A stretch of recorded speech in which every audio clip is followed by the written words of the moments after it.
而家獻花。今日係星期一啦，雖然大埔火災至今已經超過咗5日，但係今日仍然有好多市民嚟獻花，你哋可以睇下。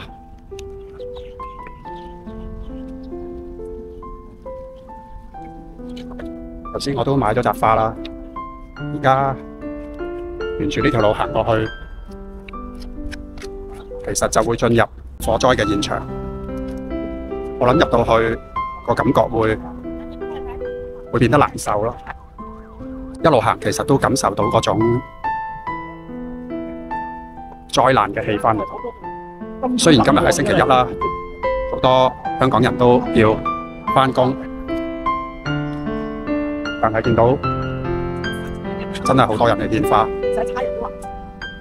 截至今朝為止啦，大火嘅死傷人數已經超過咗140人，可能最新嘅數字比呢個數字更加高，因為有好多仍然係失聯中。呢場火災係香港開埠以嚟最嚴重嘅一場大火，佢唔單止燒毀咗整個屋苑，燒毀咗幾千人嘅家園，佢仲令到我哋睇到有好多制度上嘅唔公平啦，有好多圍標嘅惡行，人性嘅貪婪，用魔鬼嘅手段壓榨平民。我喺度見到嗰幾棟受大火波及嘅樓宇，真係好嚴重啊！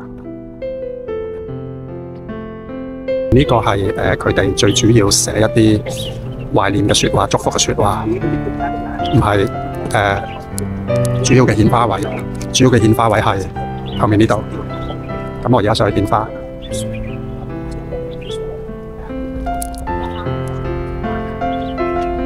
而家獻花。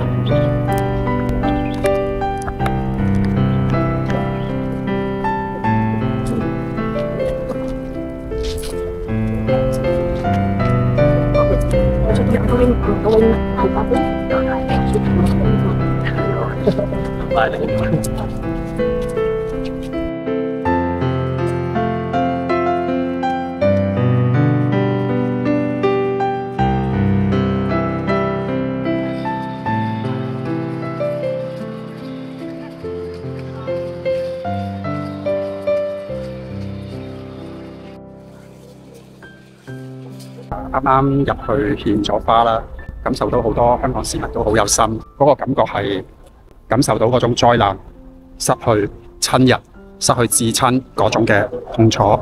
其實呢件事對於香港嚟講係堪稱好比想當年喺美國嘅911事件咯，嗰種震撼程度。如果你嚟到呢個火災現場去睇翻嗰幾棟大廈燒毀嘅情況，好難去相信呢件事情竟然發生喺2025年嘅香港。相關嘅一啲監管制度一定要重新去重視，重新去有個好大嘅改變，先有機會可以避免類似嘅事情再度發生。上到嚟廣福邨呢個商場啦，咁見到呢度萬寧啦，就有去派發一啲俾災民嘅一啲物資啦。咁裡面包括係飲用水啦、旅行毛巾、濕紙巾、暖包、內褲、衛生巾等等，好有心啦。咁見到好多災民都好有秩序咁樣排隊喺度去領取呢啲咁樣嘅災難物資啦。咁亦都見到呢度好多，我相信係火災之後佢哋要喺度過夜啦。見到有啲床褥喺度啦。個商場其實喺火災之後都係做咗一個臨時安置災民嘅地方。